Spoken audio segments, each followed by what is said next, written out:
दोस्तों, क्या भारत का रियल एस्टेट मार्केट अब एक ऐसे मोड़ पर पहुंच चुका है जहां फ्लैट्स खरीदना मिडिल क्लास के लिए सपना बनता जा रहा है? क्या एआई यानी आर्टिफिशियल इंटेलिजेंस अब सिर्फ जॉब्स ही नहीं बल्कि प्रॉपर्टी मार्केट को भी हिला रहा है? क्योंकि पिछले कुछ महीनों में जो संकेत सामने आए हैं उन्होंने बिल्डर्स से लेकर इन्वेस्टर्स तक सबकी टेंशनें बढ़ा दी। एक तरफ बड़े बड़े डेवलपर्स करोड़ों की लग्जरी टावर्स लॉन्च कर रहे हैं, तो वहीं दूसरी तरफ मिडिल क्लास बायर्स धीरे धीरे बाजार से गायब होते जा रहे हैं। सबसे बड़ी बात यह है कि ये गिरावट एक ऐसे समय पर दिख रही है जब भारत की इकोनॉमी ऑफिशियली अभी भी दुनिया की फास्टेस्ट ग्रोइंग इकोनॉमीज में गिनी जा रही है, लेकिन ग्राउंड रियलिटी कुछ और ही है। खासकर बेंगलुरु, हैदराबाद, पुणे, गुरुग्राम, नोएडा और चेन्नई जैसे आईटी ड्रिवन सिटीज में अब फ्लैट्स की डिमांड धीरे धीरे कमजोर पड़ती दिख रही है और इसकी सबसे बड़ी वजह बन रहा है एआई का डर। पहले लोग सोचते थे कि एआई सिर्फ कोडर्स, डिजाइनर्स या फिर बीपीओ एम्प्लॉयज की नौकरी पर असर डालेगा, लेकिन अब इसका असर सीधे सीधे होम बाइंग सेंटिमेंट पर भी दिखने लगा है, क्योंकि इन शहरों में फ्लैट्स खरीदने वाले लोग ज्यादातर आईटी सेक्टर या फिर स्टार्टअप इकोनॉमी से जुड़े हैं। लेकिन अब वही सेक्टर हायरिंग फ्रीज, लेऑफ्स और ऑटोमेशन के दबाव से गुजर रहा है। Infosys, TCS, Wipro, Accenture, Google, Amazon जैसी बड़ी कंपनियों में पिछले 2 सालों से कॉस्ट कटिंग और एआई इंटीग्रेशन की चर्चा लगातार चल रही है। कई रिपोर्ट्स ये भी कह रही हैं कि आने वाले समय में middle level white collar jobs सबसे ज़्यादा प्रभावित हो सकती है। और जब किसी मिडिल क्लास फैमिली को अपने इनकम का फ्यूचर अनसर्टेन दिखने लगे तो सबसे पहले वो क्या रोकती है? बड़ा लोन यानी होम लोन।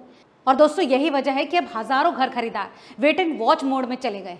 नाइट फ्रैंक और नारेडको की क्वार्टर 2026 सेंटिमेंट रिपोर्ट के मुताबिक रियल एस्टेट सेंटिमेंट इंडेक्स 60 से गिरकर 49 तक पहुंच चुका है, यानी मार्केट अब ऑप्टिमिस्टिक जोन से निकलकर कॉशियस और पेसिमिस्टिक जोन में जा चुका है। रिपोर्ट्स के मुताबिक करीब 52% स्टेक होल्डर्स को उम्मीद है कि आने वाले महीनों में हाउसिंग सेल्स और गिर सकती है। और सबसे बड़ा झटका लगा है अफोर्डेबल हाउसिंग सेगमेंट को। नाइट फ्रैंक इंडिया के डेटा के मुताबिक 50 लाख से कम घरों की सेल्स में लगभग 23% की गिरावट दर्ज हुई है और क्वार्टर 1 2026 में सिर्फ 16,273 यूनिट्स बिकी। अब यहाँ सबसे बड़ा सवाल ये उठता है कि आखिर मिडिल क्लास खरीदार अचानक गायब क्यों हो रहा है? दोस्तों, इसका जवाब सीधा है, डर। ईएमआई का डर, जॉब लॉस का डर और एआई की वजह से फ्यूचर इनकम अनसर्टेन होने का डर। पहले लोग सोचते थे कि सैलरी हर साल बढ़ेगी, बोनस मिलेगा, प्रमोशन होगा, लेकिन अब स्थिति बिल्कुल बदल चुकी है। कई आईटी एम्प्लॉयज रेडिट और लिंक्डइन जैसे प्लेटफॉर्म्स पर खुलकर लिख रहे हैं कि एआई आने के बाद कंपनीज कम लोगों से ज्यादा काम करा रही है। कुछ एम्प्लॉयज कह रहे हैं कि पहले जहां 10 लोगों की टीम काम करती थी, अब वही काम 4 से 5 लोग एआई टूल के साथ कर रहे हैं।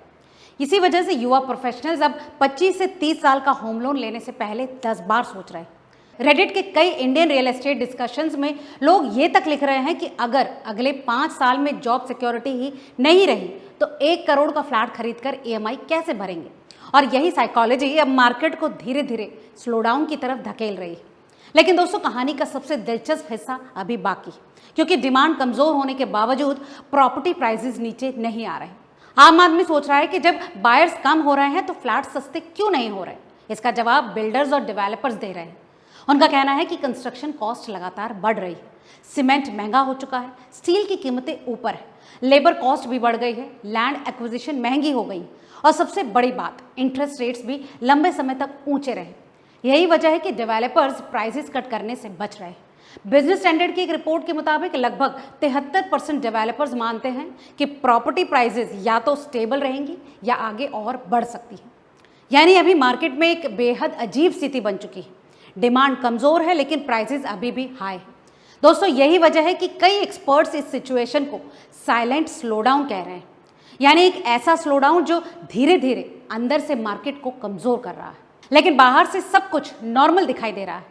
आपको बड़े बड़े प्रोजेक्ट लॉन्च होते दिखेंगे, लग्जरी अपार्टमेंट्स के एड्स दिखेंगे, लेकिन ग्राउंड पर एक्चुअल बायर्स कम हो रहे हैं। खासकर फर्स्ट टाइम होम बायर्स पीछे हट रहे हैं। अब अगर हम अलग अलग सिटीज की बात करें तो बेंगलुरु और हैदराबाद जैसे मार्केट्स में पिछले कुछ सालों में प्रॉपर्टी प्राइसेस बहुत तेजी से बढ़ी। कई जगहों पर 2 से 3 साल में ही फ्लैट्स के रेट्स 30 से 60% तक बढ़ गए, लेकिन सैलरी ग्रोथ उतनी तेजी से नहीं हुई। ऊपर से एआई और ग्लोबल स्लोडाउन का डर अलग से। हिंदुस्तान टाइम्स की एक रिपोर्ट की माने तो टॉप 8 इंडियन सिटीज में हाउसिंग सेल्स लगभग 4% तक गिर गई है और कुल सेल्स 88,361 यूनिट्स से घटकर करीब 84,827 यूनिट्स रह गई। सबसे ज्यादा असर उन मार्केट्स पर दिख रहा है जहां इन्वेस्टर्स ने पिछले कुछ सालों में सिर्फ रेंटल इनकम और प्राइस एप्रिसिएशन के भरोसे खरीदारी की थी, लेकिन अब रेंटल यील्ड उतनी तेजी से नहीं बढ़ रही जितनी तेजी से प्रॉपर्टी प्राइसेस बढ़ चुके हैं। इसका मतलब इन्वेस्टर्स भी थोड़ा सतर्क हो रहे हैं। कई लोग अब गोल्ड, म्यूचुअल फंड्स और इक्विटी जैसे ऑल्टरनेटिव्स की तरफ देखने लगे क्योंकि वहां लिक्विडिटी ज्यादा है और ईएमआई का दबाव नहीं है। इसी बीच ग्लोबल सिचुएशन भी रियल एस्टेट मार्केट पर असर डाल रही। यूएस इकोनॉमी में स्लोडाउन, यूरोप में वीक ग्रोथ, चाइना की प्रॉपर्टी क्राइसिस और मिडिल ईस्ट टेंशन जैसी घटनाओं ने इन्वेस्टर्स को ज्यादा सतर्क बना दिया है। इतना ही नहीं, तेल के प्राइसेस बढ़ने का असर भी कंस्ट्रक्शन कॉस्ट पर पड़ता है और अगर ग्लोबल रिसेशन जैसी स्थिति बनती है तो उसका असर इंडियन आईटी सेक्टर और एक्सपोर्ट ड्रिवन इंडस्ट्रीज पर भी पड़ सकता है। यही वजह है कि अब प्रॉपर्टी खरीदने से पहले लोग फ्यूचर इकोनॉमिक स्टेबिलिटी को ज्यादा गंभीरता से देखने लगे। लेकिन यहाँ एक और बड़ा ट्विस्ट है। जहां मिडिल क्लास हाउसिंग कमजोर पड़ रही है, वहीं लग्जरी रियल एस्टेट अभी भी तेजी से बिक रहा है। दोस्तों, इकोनॉमिक टाइम्स की एक रिपोर्ट के मुताबिक हैदराबाद में एचएनआई और यूएचएनआईज यानी हाई नेट वर्थ इंडिविजुअल्स ने 2026 में करीब 8,562 करोड़ की लग्जरी प्रॉपर्टीज खरीदी। यानी रिच बायर्स अभी भी मार्केट में एक्टिव, लेकिन मिडिल क्लास पीछे हट रहे हैं। इसी वजह से कई एनालिस्ट अब इंडियन रियल एस्टेट को के शेप्ड मार्केट कह रहे हैं, जहां लग्जरी ऊपर जा रही है लेकिन अफोर्डेबल सेगमेंट नीचे दबता जा रहा है। यही कारण है कि अब बिल्डर्स भी प्रीमियम और लग्जरी प्रोजेक्ट्स पर ज़्यादा फोकस कर रहे हैं क्योंकि वहाँ प्रॉफिट मार्जिन ज़्यादा है और बायर्स की परचेजिंग पावर भी मजबूत है। लेकिन दोस्तों, सवाल ये है कि अगर मिडिल क्लास लगातार मार्केट से बाहर होता गया तो क्या आने वाले समय में रियल एस्टेट ग्रोथ टिक पाएगी? क्योंकि भारत जैसे देश में असली वॉल्यूम हमेशा मिडिल क्लास से आता है। अगर वही खरीदार डर गया तो मार्केट की असली स्पीड स्लो पड़ सकती है। और अब इसी डर के बीच धीरे धीरे एक नया सवाल उठने लगा है। क्या आने वाले समय में इंडिया का रियल एस्टेट मार्केट सिर्फ अमीरों का खेल बनकर रह जाएगा या फिर कोई बड़ा करेक्शन आने वाला है जहां प्राइसेस को आखिरकार नीचे आना पड़ेगा? और यही हमें लेकर जाता है चैप्टर 2 की तरफ, जहां हम समझेंगे कि क्या इंडिया में रियल एस्टेट क्रैश संभव है या फिर ये सिर्फ एक लंबा साइलेंट स्लोडाउन है जो आने वाले सालों में मार्केट का पूरा चेहरा बदल सकता है। दोस्तों, अब सबसे बड़ा सवाल यही है कि क्या इंडिया का रियल एस्टेट मार्केट अब क्रैश की तरफ बढ़ रहा है? क्या आने वाले समय में फ्लैट्स की कीमतें अचानक नीचे गिर सकती हैं या फिर ये सिर्फ एक लंबा स्लोडाउन है जो धीरे धीरे पूरे मार्केट की रफ्तार कम कर देगा? क्योंकि इस समय जो सिग्नल्स सामने आ रहे हैं उन्होंने खरीदार, इन्वेस्टर्स, बिल्डर्स और बैंक्स सभी को चिंतित कर दिया है। पिछले कुछ सालों में भारत के बड़े शहरों में प्रॉपर्टी प्राइसेस जिस तेजी से बढ़े हैं उसने मिडिल क्लास की कमर तोड़ दी। गुरुग्राम, नोएडा, बेंगलुरु, हैदराबाद, पुणे और मुंबई जैसे मार्केट्स में कई प्रोजेक्ट्स की कीमतें 2 से 3 साल में 25 से 60% तक बढ़ गई। लेकिन अब ग्राउंड रियलिटी बदलती दिख रही।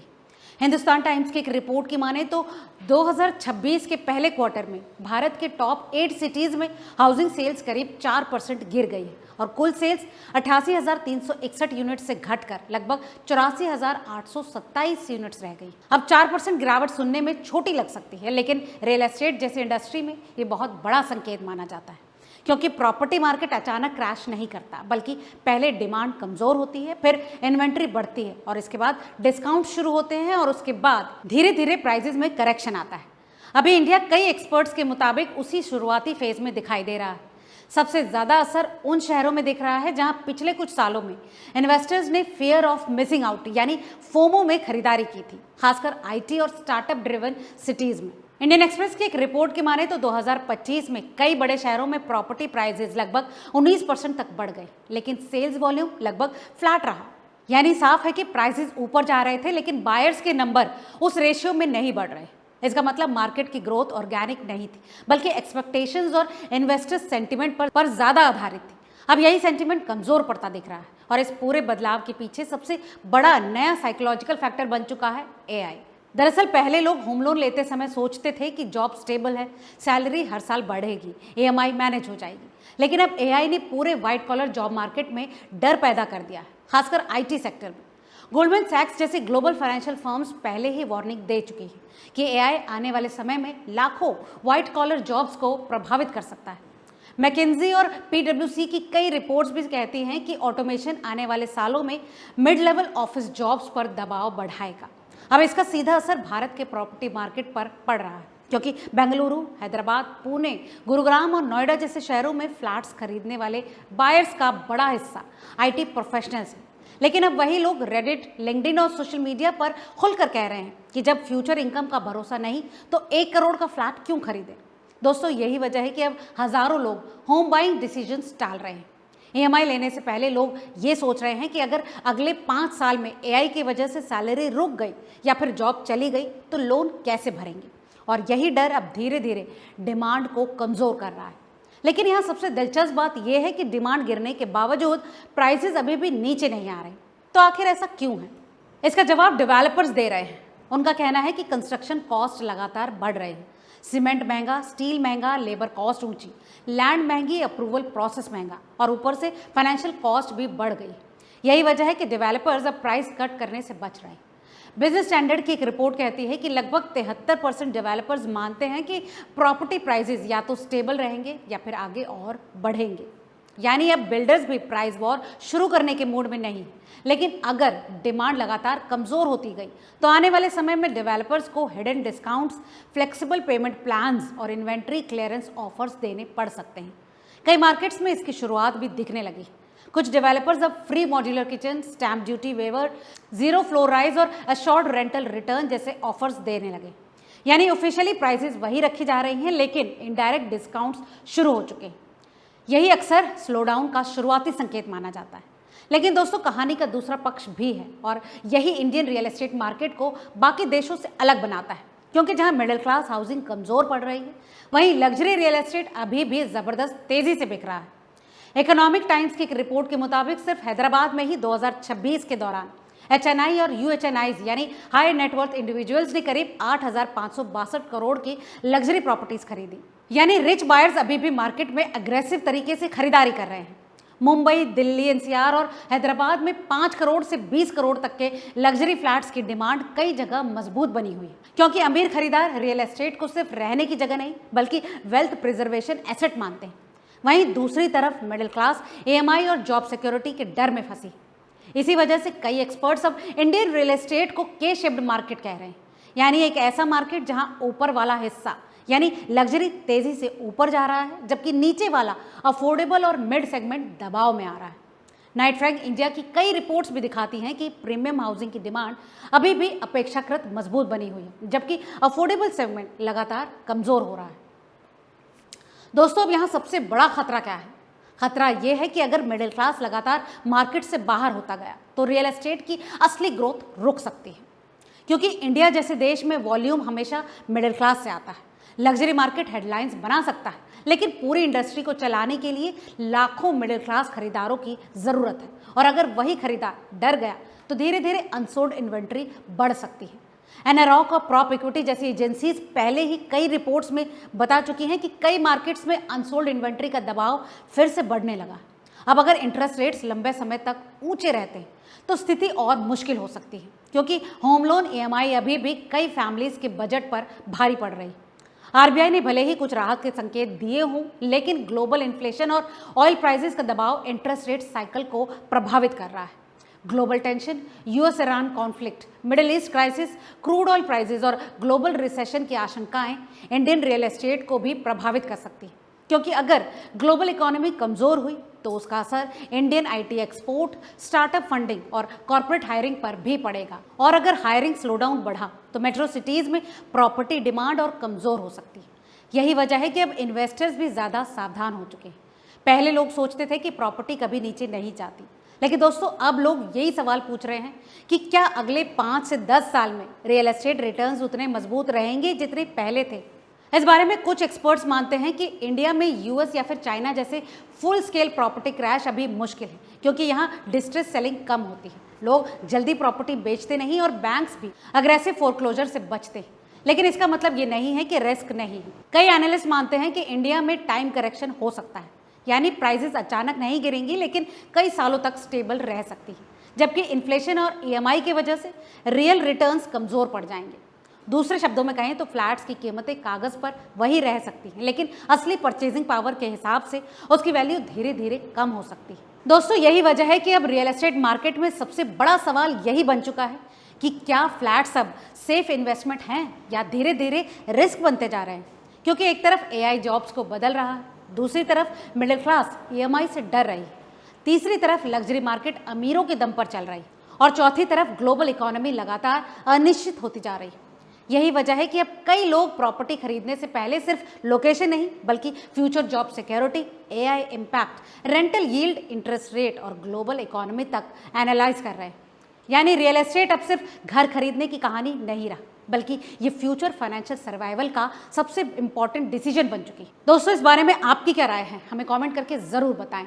आज के इस अपडेट में फिलहाल इतना ही। वीडियो अगर अच्छा लगा हो तो इसे लाइक और शेयर करें और हमें कमेंट करके जरूर बताएं कि आप रियल एस्टेट से जुड़े किस और टॉपिक पर डिस्कशन या फिर खबर चाहते हैं। मिलते हैं अगले ऐसे ही काम के अपडेट के साथ, तब तक देखते रहिए रिपोर्टर जी। बहुत बहुत शुक्रिया।